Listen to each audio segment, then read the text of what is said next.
memberikan rizki itu adalah jembatan yang membawa kita mendapatkan ridha Allah, jembatan membawa kita masuk surga Allah. Itulah nawaitu. Hal-hal kecil dengan nawaitu bisa menjadi besar di sisi Allah subhanahu wa ta'ala. Ada orang nawaitu, dia mencari nafkah dan rizki. Begitu dia mendapatkan rizkinya, dia nawaitu untuk memenuhi hak-haknya, kewajibannya terhadap istrinya, kewajiban terhadap anaknya. Sampai Rasul bersabda, sampai seorang suami suapin istrinya diberikan pahala sedekah. Coba bayangkan. Berarti nawaitu itu sangat berarti. Oleh karena itu Bapak Ibu, jangan tinggalkan nawaitu. Di mana Anda berada, apa urusannya, mau kemana, tolong dihadirkan nawaitu. Karena dengan niat, disitulah akan kita sama-sama mendapatkan petunjuk Allah subhanahu wa ta'ala. Dan segala amalan itu tergantung niat. Innamal a'malu bin niyat wa innama likulli imri'in ma nawa. Masya Allah, rezeki ternyata adalah sebuah jembatan untuk menuju ridha Allah. Ternyata kita tidak sedang membangun jembatan dan kita menikmatinya di sana. Kita bersukaria di dalam jembatan. Tetapi itu hanyalah sebuah sarana untuk mencapai ridha Allah.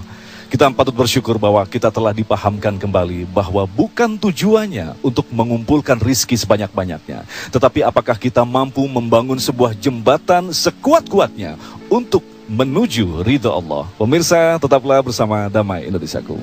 Pemirsa TV One di mana saja berada yang dimuliakan Allah, ibu, bapa, jamaah sekalian, semoga senantiasa kita dalam ikhtiar dan usaha kita, selalu kita menambah keyakinan dan kepercayaan kita kepada Allah subhanahu wa ta'ala.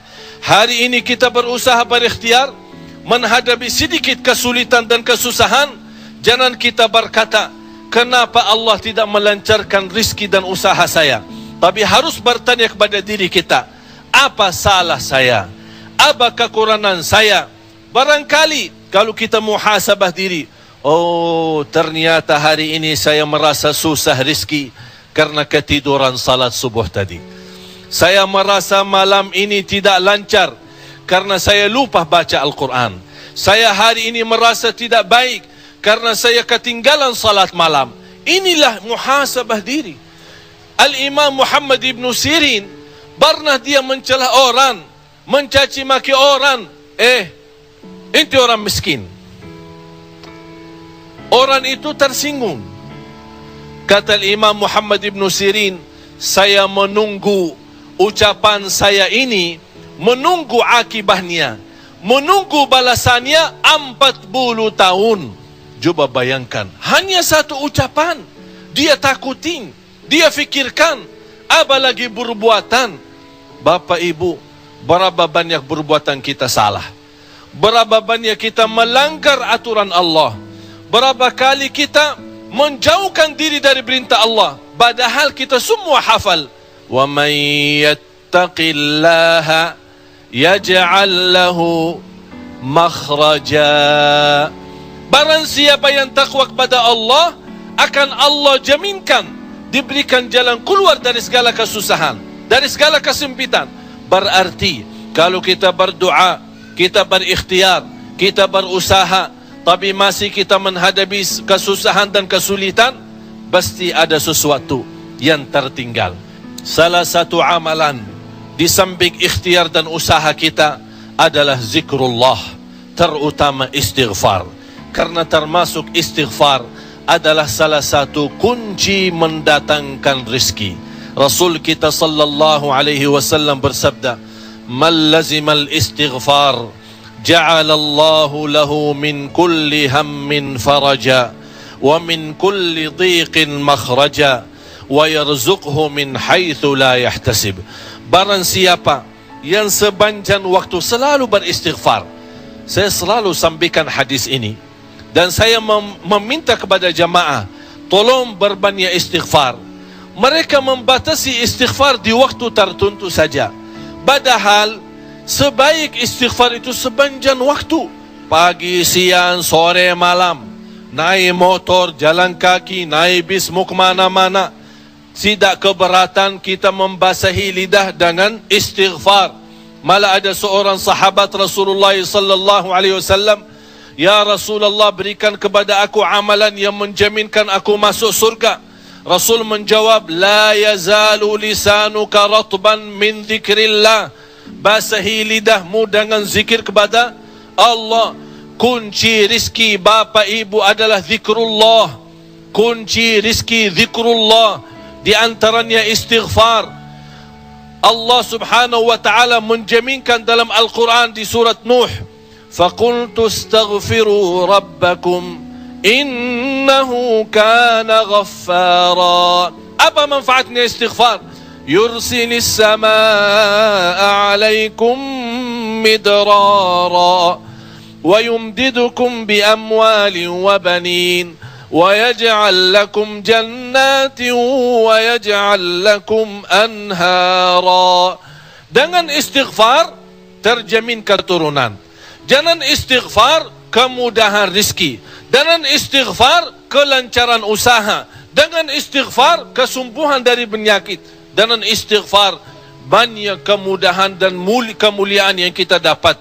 Istighfar, malah ulama banyak menjelaskan dari rahasia istighfar. Di antaranya Al-Imam Ibn Taymiyah rahimahullah menjelaskan, dengan banyak istighfar bisa membuka kesulitan dalam memahami agama. Kalau ada hal dalam agama anda menghadapi kesulitan, mujarrab.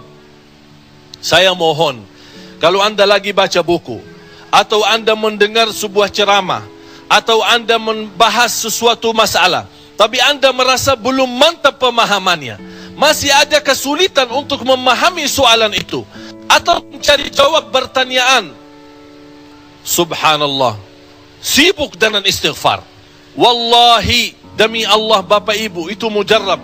Demi Allah, dengan banyaknya istighfar, Allah akan berikan jawab pertanyaan kita. Akan Allah berikan kemudahan dalam ilmu, apalagi dalam usaha dunia. Jadi istighfar Bapak Ibu sangat luar biasa. Dan ini termasuk salah satu rahmat dari Allah subhanahu wa ta'ala, memberikan amalan-amalan bukan hanya ikhtiar dan usaha kita, karena ikhtiar dan usaha kita memang terbatas. Tapi di samping usaha ikhtiar kita, masih kita bisa isi istighfar. InsyaAllah dengan banyak istighfar, apalagi salawat kepada Nabi Muhammad sallallahu alaihi wasallam, menjaga salat 5 waktu berjamaah, dan hal-hal kebaikan yang lain. Ini semuanya Allah mengikatkan dengan rizki kita. Justru Allah maha kasih sayang. Malah Rasul kita bersabda, Rasul jauh lebih sayang kepada hamba daripada ibu kepada anaknya. Tapi manusia yang suka mencari susah sendiri. Innal insana khuliqa halu'a idza massahu syarru jazu'a wa idza massahul khairu manu'a. Manusia yang belum membiasakan diri, kalau mendapatkan nikmat senantiasa bersyukur. Berarti kalau nikmat tidak terus berjalan, berarti kita masih berkurang syukur kita. Tapi coba, la in syakartum, hafal lagi ya. Ibu-ibu hafal ayatnya. Tapi kenapa kita tidak mengamalkan? Kalau memang ingin ditambah rizki kita, kalau belum sempat haji, kita ingin berhaji. Kalau kita sudah haji, ingin Allah menambah kita bisa haji lagi. La in syakartum, lazim. Jadilah hamba yang bersyukur. Karena nikmat Allah memang Bapak Ibu tidak bisa terhitung. Nikmat Allah begitu banyak di setiap waktu dan setiap saat, lahir dan batin. Wa in ta'uddu ni'matallahi la tuhsuha. Oleh karena itu, jangan anda menjadi orang-orang yang mengkufri nikmat, tapi jadilah senantiasa mensyukuri nikmat. Begitu ada kesulitan, kesusahan, kita hadapi dengan sabar. InsyaAllah dengan syukuri nikmat dan sabar menghadapi ujian dan cobaan, kita bisa menjadi hamba yang diridai Allah. Kalau Allah sudah ridha kepada kita, InsyaAllah segala amal ibadah kita akan diterima. dan segala usaha dan ikhtiar kita akan dipermudahkan oleh Allah Subhanahu wa taala. Bapak Ibu, yang terakhir, tidak boleh kita lupa doa. Rasul kita sallallahu alaihi wasallam selalu berdoa kepada Allah Subhanahu wa taala. Padahal dia Rasul, terjamin pertolongan Allah. Senjata orang mukmin adalah doa. Dan pintu langit bisa dibuka dengan doa. Dan doa itu kapan saja dan bisa sampai kepada Allah tanpa waktu dan tanpa batas. Dan Allah Subhanahu wa taala, selama kita masih berdoa kepada Allah, selama masih kita memohon kepada Allah, Allah akan senantiasa mendengar doa kita.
Jangan lupa selalu simak selalu ceramah pendek dari channel Share Islami.